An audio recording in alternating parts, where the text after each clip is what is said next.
Welcome to the Daily Forkast, October 20th, 2021. I'm Angie Lau, Editor-in-Chief of Forecast News, covering all things blockchain.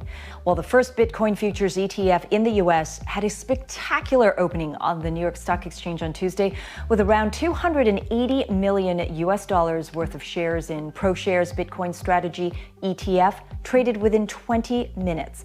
We're going to take a look at what's next on the ETF agenda and a whole lot more coming up. Let's get you up to speed from Asia to the world.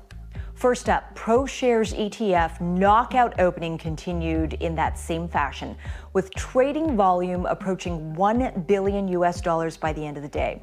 And eager to get on the bandwagon, Grayscale Investments filed with the Securities and Exchange Commission to convert its Bitcoin trust into a Bitcoin spot ETF amid a turbo boost to the industry from these ETF developments.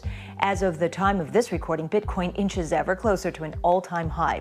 Forecast News' Monica Ghosh has more. Proshares Bitcoin Strategy ETF went live on the New York Stock Exchange under the ticker BITO. But one expert told Forecast News that as the ETF will only trade for the 7 hours per day that the New York Stock Exchange operates, it has limitations. It doesn't allow investors to capitalize on those big moves that occur outside of exchange trading hours, or alternatively stop out of positions, which to me is a very important part of trading, whether you're trading digital assets or you're trading conventional equities. All of this has set Bitcoin's price on a tear, hovering within 2% of its all-time high.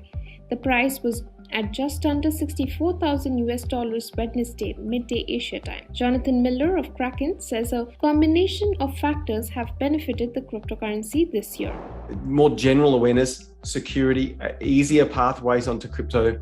It's a confluence of things, and that's why we're here today. For Forecast News, I'm Monica Ghosh. Meanwhile, an Australian Bitcoin trader dumped by his banks is continuing to raise a ruckus. Alan Flynn is forging forward with his crusade against being debanked because of his occupation as a trader of Bitcoins. Having been debanked around 20 times, Flynn decided to do something about it, and using anti-discrimination laws that only apply in Australia's Capital Territory, he has already settled a case with ANZ Bank. Westpac is next on his list.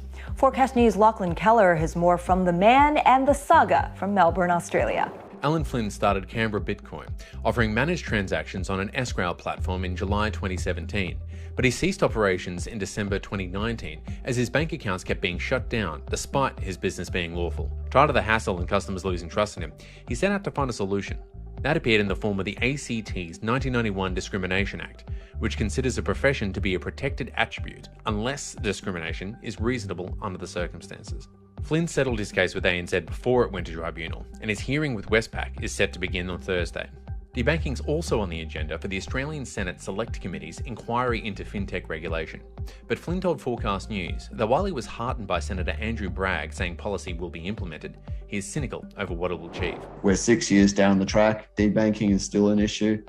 I'm beginning to wonder whether, it ever really will be addressed. So meanwhile, I'm not holding my breath for politicians to do anything. This is why I'm taking action myself. I've got this law supporting me. I'm going to use it. For Forecast News, I'm Lachlan Keller from Melbourne, Australia. And finally, we started the show talking Bitcoin approaching another high. Well, as we end this report, Bitcoin is in another respect also hitting a high in mining difficulty. In fact, Bitcoin mining difficulty has hit its highest level since the May 30th adjustment. According to data from BTC.com, Tuesday's adjustment saw the Bitcoin mining difficulty increase by 0.95%, close to 1% there. The difficulty level saw 4 consecutive declines immediately after China intensified its clampdown on the sector in May. Remember that? But this is the 7th increase in a row since then. Those ripples from China's clampdown still not showing much of a sign of slowing down. It just means miners are popping up somewhere else in the world. And that's the Daily Forkast from our vantage point right here in Asia. For more, visit forecast.news. I'm Editor-in-Chief Angie Lau. Until the next time.